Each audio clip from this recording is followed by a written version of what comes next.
ربنا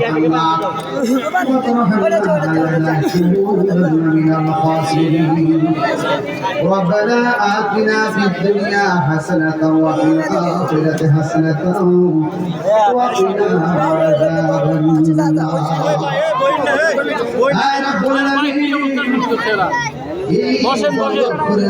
হাজার হাজার মানুষ আশিকিন জাকির মুহিবিন পাগলদেরকে আল্লাহ হাজার টাকা দিয়ে পয়সা দিয়ে এখন অনেকে দান করতেছেন। দুয়ার মধ্যে যারা মায়ের জন্য দান করতেছে, বাবার জন্য দান করতেছেন, আল্লাহ সবার দান করে নেন। জানি না কার জানে আপনা নাই, কার জানে আম্মা নাই। ওই আব্বা আম্মা যারা খবর দেশে চলে গেছে গো, আল্লাহ কবর গুলোকে জান্নাতের বাগান বানায়া দিও। সবাই আমার সাথে সাথে বিনয় বিনয় এখন আমরা গুনাহগার ডাকি বারে আমরা গুনাহগার ডাকি বারে তুমি দয়া না করিলে, তুমি দয়া না করিলে দয়া পাবো কার, আমরা গুনাহগার ডাকি বারে ভাই আম্মা যাবো শুনছে অন্ধকার কবরে, মাফ কর আল্লাহ নূর নবীর খাতিরে।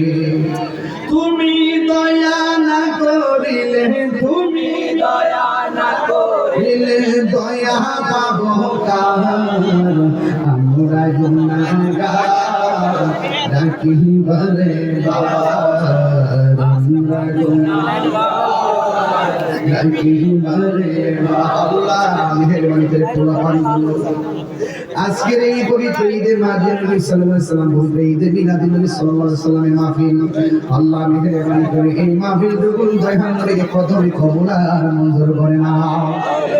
আর আসতে পারি না জানি না, যাদের আব্বা মা বেঁচে আছে সবাইকে খায়া দান করে দিবে।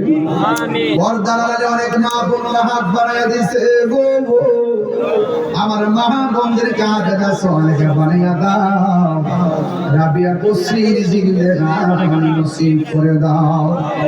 যারা অসুস্থ আছে সবাইকে সুস্থ করে দেন, যারা অভাবে আছে অভাব দূর করে দেন, যারা ঋণগ্রস্ত আছে ঋণ পরিশোধের তৌফিক দিয়ে দেন।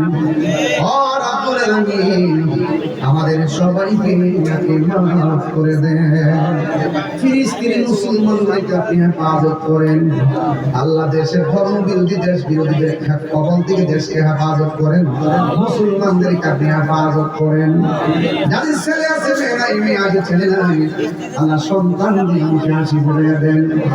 ইন্ডিয়া এবং পাকিস্তানের যুদ্ধ বিরতি হয়েছে, আজকে যুদ্ধ বন্ধ হয়েছে। আল্লাহ যেন এই পারস্পরিক যুদ্ধ না লাগে সেই ব্যবস্থা করে দেন। আমরা এই হিসেবে ভারত আমাদের সবাই মিলামিশা চলা তৌফিক দিয়ে দেন। এক দফায় কিছু জুলুম করা বন্ধ করে দেন। আল্লাহ আমরা দেশের মধ্যে খাস রহমতের বরকত নাযিল করে দেন। আল্লাহ মেহেরবানি করে প্রবাসী ভাইদের কাছে জান মান আমানত রাখেন। আমার ইতিহাসর মামলার স্বামীদের কাছে আমার অপারেশন আল্লাহ আরাম পাকে জন্য শেখাজ রাখলে দায় নসিব করে নেক হায়াত দান করে দেন। আল্লাহ মেহেরবানি করে আমাদের মাতৃ যারা অসুস্থ আছে সকলকে সেবা করে দেন। আল্লাহ আমার আম্মা অসুস্থ, আল্লাহ আপনি সেবা করে দেন। আমার শাশুড়ি অসুস্থ, আল্লাহ আপনি সেবা করে দেন। আর মরণের কালে সবার জবানে মধুর কালিমা জারি করে দিয়েন, লা ইলাহা ইল্লাল্লাহ মুহাম্মাদুর রাসূলুল্লাহ।